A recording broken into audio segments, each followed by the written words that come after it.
நம்மளோட next test என்ன அப்படின்னு பார்த்தீங்கன்னா, டெஸ்ட் நம்பர் 3 நம்ம வந்து ஃப்ரைடே தான் எழுத போகிறோம். ஓகேவா? ஒரு நாள் டைம் இருக்குது, நல்லா டைம் எடுத்து படிங்க. அதுக்காக தான் ஸ்டார்டிங்கில் கொஞ்சம் நல்லா ரிலாக்ஸ்டாக படிக்கணுன்ற மாதிரி டைம் கொடுத்து போட்டிருக்கோம். ஆனால் இதே மாதிரி அடுத்தடுத்து இருக்காது, கொஞ்சம் நம்ம ஸ்பீடாக படிக்கிற மாதிரி இருக்கும் இல்லையா? இப்போ பாருங்கள், போக போக வந்து கொஞ்சம் முக்கியமான லெசன்ஸ்லாம் ஆட் ஆகிட்டே போகும். இப்போ அடுத்து வந்து 6வதுல பாலிட்டி, இந்திய அரசமைப்பு சட்டம் இருக்கா, 6th, 7th சமத்துவம் முக்கியமானது, 8th வந்து சமய சார்பின்மை, இதுவும் முக்கியமான லெசன் தான். சரி, அப்படியே வரிசையாக நம்ம வந்து படிச்சுட்டு வர போகிறோம். ஏற்கனவே ஒரு 3 லெசன் படிச்சிருக்கோம், இப்போ ஒரு 3 லெசன், மொத்தமாக இது வரைக்கும் நம்ம ஒரு 5 லெசன்ஸ் வந்து கம்ப்ளீட் பண்ணியிருக்கோம். நம்ம சும்மா இல்லை, படிச்சிருக்கோமா? சரி, ரைட்டு. அடுத்து இந்த லெசனுக்கான பிடிஎஃப் இதை நான் உங்களுக்கு டெலிகிராம்லேயே கொடுத்துருக்கேன்.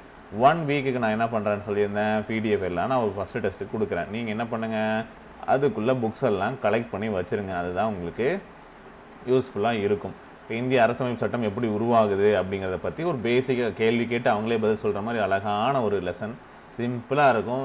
நல்லா படிங்க. நிறைய சில இம்பார்ட்டன்ட் கண்டென்ட்லாம் இருக்குது, இங்கே நிறைய கொஷின் கேட்கறதுக்கான வாய்ப்புகளும் இருக்குது. சரிங்களா? எப்போ வந்து அரசமைப்பு சட்டம்னா என்ன, நம்ம ஏன் வந்து குடியரசு தினம் வந்து ஜனவரி 26 கொண்டாடுறோம், அப்படிங்கிறதுக்கான நிறைய ரீசன்ஸ் எல்லாம் இதில் வந்து இங்கே கொடுத்துருக்காங்க. அழகாக வந்து படிங்க. ஸோ இந்த லெசனில் அப்படியே கேள்வி பதிலாகவே அவங்களே கொடுத்துருப்பாங்க. ஒவ்வொன்றும் இம்பார்ட்டன்ட். தனியாக நோட் போட்டு நோட்ஸ் எடுக்கிறதா இருந்தாலும் சூப்பராக நோட்ஸ் எடுத்து படிக்கலாம். புக் பேக் கொஷின்ஸும் வந்து படிக்கலாம். நான் வந்து ஒரு ரிவிஷன் கிளாஸஸ் நாளைக்கு நைட்டு வந்து தரேன். சரிங்களா? ஸோ அடுத்த செகண்ட் லெசன் சமத்துவம். சமத்துவம் அப்படிங்கிறதும் இன்னொரு முக்கியமான லெசன். இந்த லெசனை பொறுத்த வரைக்கும் ஸோ முக்கியம் இருக்கா சார், இதெல்லாம் சிலபஸில் இருக்கா அப்படின்னு யோசிச்சிங்கன்னா, எஸ் இருக்குது. சரிங்களா?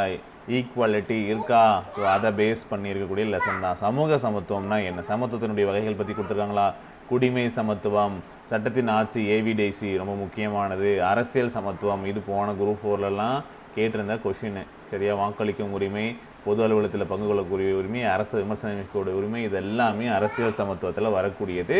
ஸோ முக்கியமானது. இந்த மாதிரி இதில் இருக்கக்கூடிய கண்டென்ட்லாம் படித்து வைங்க.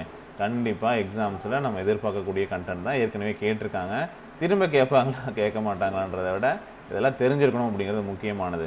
எத்தனை ஐக்கிய நாடுகள் சபை 2017 நிலையான மேம்பட்டிருக்காங்கன்னா 17 குறிக்கோள்களில் பாலின சமத்துவம் 5வதாக வச்சுருக்காங்களா? சரி, அப்புறம் இந்த ஆர்டிக்கல் ரொம்ப சிம்பிளான லெசன் தான். ஸோ இந்த 5 ஆர்டிக்கல் படித்து முடிச்சிருங்க, இந்த லெசன் முடிச்சிடும். சரிங்களா? ஜஸ்ட்டு நீங்கள் வந்து ஒரு 2 hours ஸ்பெண்ட் பண்ணுங்கள், அவ்வளோதான். இதை முடிக்கிறதுக்கு அவ்வளோதான் ஆகும். ஓகேவா? இந்த லெசன் இன்னொரு முக்கியமான சமய சார்பின்மை அப்படிங்கிற லெசன். ஸோ இதில் பார்த்தீங்க அப்படின்னா சமய சார்பின்மை என்ன, நம்ம அரசியலமைப்பில் என்ன மாதிரிலாம் மென்ஷன் பண்ணியிருக்காங்க, இந்த தகவல்கள் இருக்கும். இந்த லைனே வந்து பார்த்தீங்க அப்படின்னா எக்ஸாமில் கொஷினாக கேட்டிருந்தாங்க. சரியா? இந்தியா பல்வேறு நம்பிக்கைகளை சமமாக போற்றி மதிக்கப்படும் இடமாக இருப்பதோடு ஒரே தேசிய குணத்தை கொண்டு வரைக்கும் சொன்னது யாருன்னு சொல்லி கேட்டிருந்தாங்க, இதுக்கு முன்னாடி நடந்த குரூப் 4ல். சரிங்களா? ஸோ அதனால் கொஞ்சம் கவனமாக நம்ம படிக்கிறது நல்லது. ஸோ எல்லாமே ஒரு வாட்டி ஃபஸ்ட் டைம் படிக்கும்போது நல்லா தெளிவாக உள்ளே இருக்கக்கூடிய கண்டென்ட் எல்லாமே படிச்சுக்கணும். ஸோ இதுவும் எக்ஸாம்ஸில் கேட்டிருக்காங்க. வேறு தேர்வுகளில் இந்த பாக்ஸ் கண்டென்ட்டு கேட்டிருக்காங்க. கவிஞர் இக்பாலை பற்றி கேட்டிருக்காங்க. சமய சார்பின்மை, அசோகருடைய 12வது பாறை, ஸோ அதை பற்றி கேட்டிருக்காங்க. ஓகேவா? வேறு என்னது இருக்குது, இந்த பாக்ஸ் கண்டென்ட்டு மத சகிப்புத்தன்மை கொள்கையை பின்பற்றியவர். சரியா? தீன் இலாஹி, ஸோ இதை பற்றி நீங்கள் தெரிஞ்சுக்கணும்.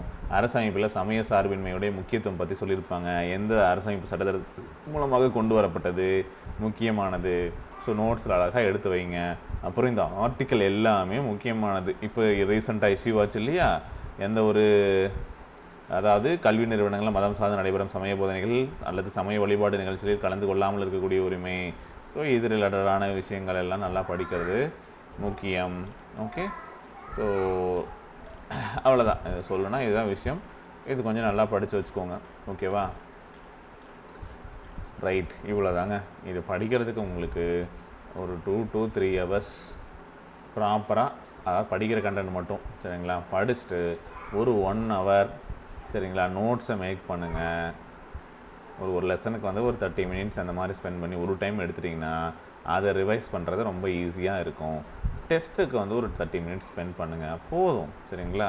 கொஞ்சம் கொஞ்சமாக படித்தா கூட நம்ம 6 months சூப்பராக படித்து முடிச்சிடலாம். உங்களுக்கு நான் அதுதான் கைடன்ஸ் வந்து கொடுத்துட்ருக்கேன். கொஞ்சம் கொஞ்சமாக ஸ்டார்ட் பண்ணுங்கள் அப்படின்னு சொல்லிட்டு. பட் டெய்லியும் பண்ணணும். அப்போது இப்போ முடிச்சதுக்கப்புறம் பார்த்தீங்க அப்படின்னா ஏற்கனவே ஒரு 5 லெசன் படிச்சிருக்கோம். இப்போ ஒரு 3 லெசன் சேர்த்துனா 8 லெசனாக நீங்கள் கம்ப்ளீட் பண்ணதான் அர்த்தம்.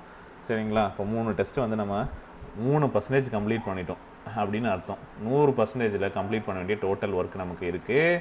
அதில் 3% ஆஃப் ஒர்க்கை நம்ம நாளைக்கு முடிக்க போகிறோம். ஓகேங்களா?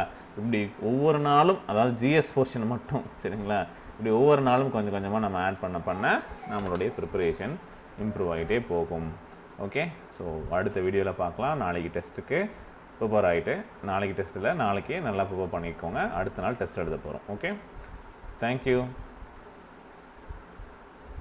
முக்கியமானது வந்து நீங்கள் இன்னும் டெலிகிராம் குரூப்பில் ஜாயின் பண்ணனா ஜாயின் பண்ணிக்கோங்க. இந்த வீடியோ கீழே டெலிகிராம் லிங்க் கொடுத்துருக்கேன். ஸோ அதில் இந்த ஸ்டடி பிடிஎஃப் போட்டுருவேன். ஓகே, டெஸ்ட்டுக்கான டீட்டெயில்ஸும் அதில் நான் ஷேர் பண்ணியிருக்கேன். புதுசாக யாராவது பார்த்தீங்கன்னா அதில் ஃபாலோ பண்ணி இந்த ஃப்ரீ டெஸ்ட்டை அட்டன் பண்ணிவிட்டு வாங்க. ஃப்ரீ டெஸ்ட் வந்து 6 மணிலேருந்து 12 மணி வரைக்கும் டைம் கொடுத்துருக்கேன். ஒரு 6 ஹவர்ஸில் ஏதாச்சும் ஒரு 30 மினிட்ஸ் ஒதுக்கி அட்டன் பண்ணுங்கள் மக்களே. ஓகேவா? தேங்க்யூ.